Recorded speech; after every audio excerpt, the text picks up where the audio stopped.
राधे राधे।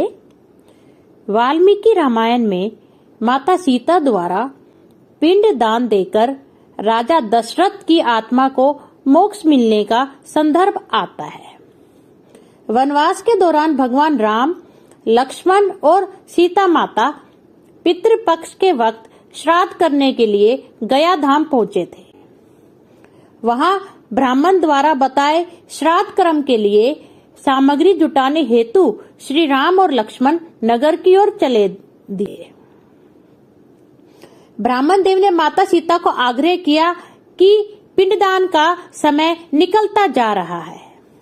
यह सुनकर सीता माँ की चिंता बढ़ गई, क्योंकि श्री राम और लक्ष्मण अभी तक लौटे नहीं थे।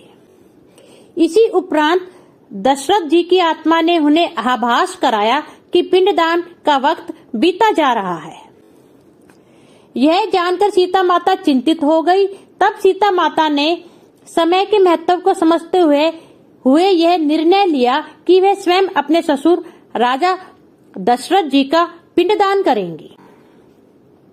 उन्होंने फल्गु नदी के साथ वहां उपस्थित वटवृक्ष, कौवा, तुलसी, ब्राह्मण और गाय को साक्षी मानकर राजा दशरथ जी का पिंडदान पूरी विधि विधान के साथ किया।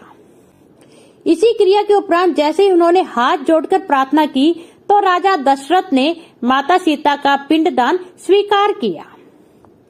माता सीता को इस बात से बड़ी प्रसन्नता हुई कि उनकी पूजा दशरथ जी ने स्वीकार कर ली है। पर वह यह भी जानती थी कि प्रभु श्री राम इस बात को नहीं मानेंगे, क्योंकि पिंडदान पुत्र के बिना नहीं हो सकता है। थोड़ी देर बाद भगवान राम और लक्ष्मण सामग्री लेकर आए और पिंडदान के विषय में पूछा। तब माता सीता ने कहा कि समय निकले जाने के कारण मैंने स्वयं पिंडदान कर दिया। प्रभु राम को इस बात का विश्वास नहीं हो रहा था कि बिना पुत्र और बिना सामग्री के पिंडदान कैसे संपन्न और स्वीकार हो सकता है। तब सीता जी ने कहा कि यह उपस्थित फल्गु नदी, तुलसी, कौवा, गाय, वट वृक्ष और ब्राह्मण उनके द्वारा श्राद्ध कर्म की गवाही दे सकते हैं। वे साक्षी हैं। भगवान राम ने जब इन सब से पिंडदान किए जाने की बात पूछी तो वह सब डर गए।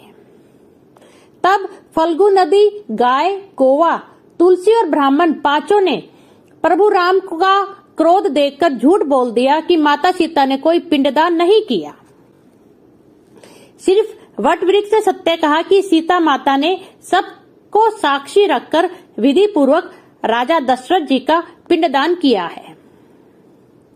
पांचों साक्षी द्वारा झूठ बोलने पर माता सीता ने क्रोधित होकर उन पांचों को श्राप दिया।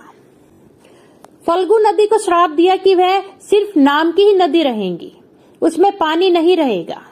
इसी कारण फल्गु नदी आज भी गया में सूखी है। गाय को श्राप दिया कि गाय पूजनीय होकर भी सिर्फ उसके पिछले हिस्से की पूजा की जाएगी और गाय को खाने के लिए दर बदर भटकना पड़ेगा। आज भी हिंदू धर्म में गाय के पिछले हिस्से की पूंछ के जो होती है, पीछे की जो पूंछ है और गाय धूली को बहुत ही पवित्र माना जाता है। माता सीता ने ब्राह्मण को कभी भी संतुष्ट न होने का श्राप दिया। इसी कारण ब्राह्मण कभी दान दक्षिणा के बाद भी संतुष्ट नहीं होते हैं। सीता जी ने तुलसी को श्राप दिया कि वह कभी भी गया की मिट्टी में नहीं उगेंगी। यह आज तक सत्य है कि गया की मिट्टी में तुलसी नहीं फलती। और कौवे को हमेशा लड़ झगड़ कर खाने का श्राप दिया। अतः कौवा आज भी खाना अकेले नहीं खाता, अपितु समूह में खाता है। सीता माता द्वारा दिए गए श्रापों का प्रभाव आज भी इन पांचों में देखा जा सकता है। जहां इन पांचों को श्राप मिला, वहीं सच बोलने पर माता सीता ने वट वृक्ष को आशीर्वाद दिया कि उसे लंबी आयु प्राप्त होगी और वह दूसरों को छाया प्रदान करता रहेगा। और पतिव्रत स्त्री उनका स्मरण करके पति की दीर्घायु के लिए वट वृक्ष की पूजा करती रहेंगी। जय सिया राम। धन्यवाद।